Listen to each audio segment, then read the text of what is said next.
Hey, welcome back to my channel. My name is Hannah and this is Sewing with Hannah, a sewing series all about creating a handmade wardrobe that fits you and sharing all my tips and tricks for sewing.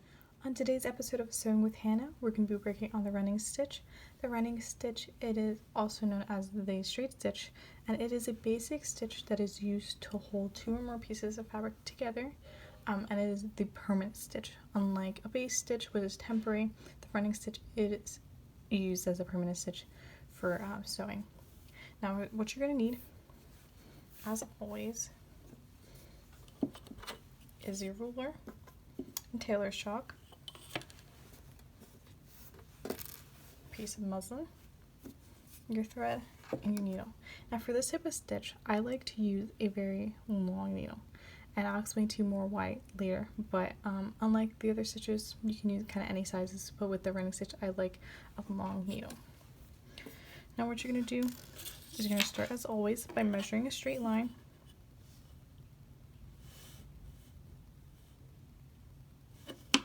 And marking it with your tailor's chalk. Okay, there you go. And you get your thread.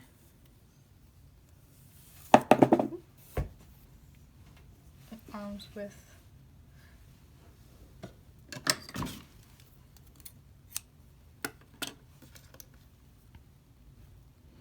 Then don't forget, when you're putting your thread through the needle, to make sure to always tie it off. There's so many times where I've lost the needle as I was sewing because I didn't remember to tie it.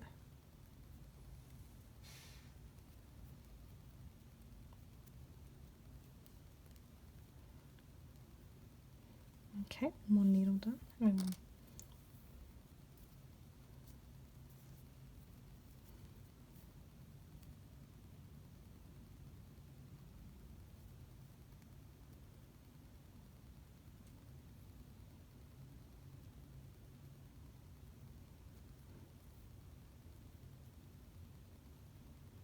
Okay.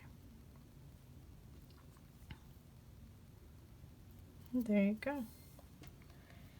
Now with most stitches, you start on the back side, and you just start by getting close to the edge, but not too close. And pull it over. Now, because these are smaller stitches, what I like to do is I like to go in just a few edges over, and then I go over. Now this is the reason I like the longer needle, is because you're able to pick up more of the fabric in one turnaround instead of keep on going in and out, which can kind of create a little bit more of an uneven stitch width. So by using the longer needle, you can continue to pick up, go down, pick up, and go through. So let me show you this again. So you come up from the back, as you can see. You push the needle a little bit away, and then you come out that way. Then you go again. Go in, come out, go in. And you can because this needle is assumption long, you can kind of keep on doing this little motion until you run out of space on this needle.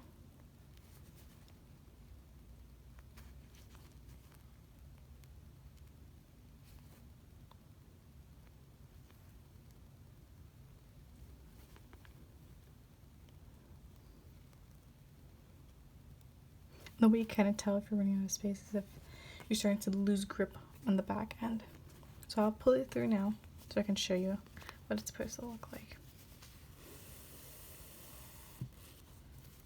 You see? I feel like it comes out a little more even than if you just keep on going in and out. Now I can show you how to do it in and out. You just kind of go over. You kind of try and eyeball this since these stitches need to stay kind of small and close together. I try and just eyeball it.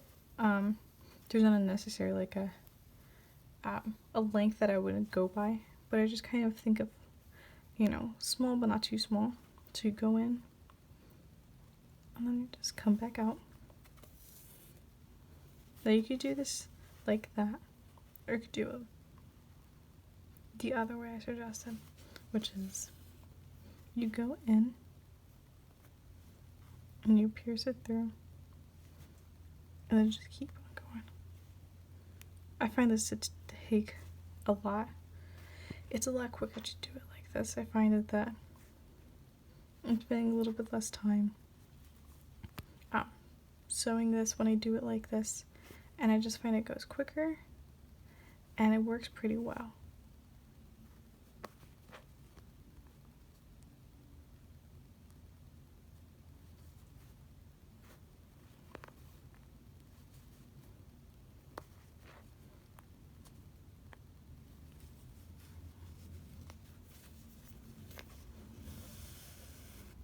See? It's like you're going through, like you're creating more stitches than you would if you just keep on going in and out. So that's kind of my little tip. That's why I always suggest getting long needles, just so you do this. And once you finish, as always, you make sure to tie it off. Now I have my little sample over here of all the different hand stitches I've been doing along with the series. So we have our even, uneven base and our diagonal, and now we're just going to put our running stitch. Now just grab your pen.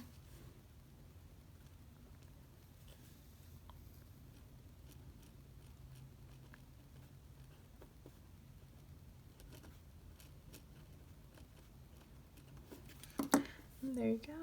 You got your running stitch. Good job.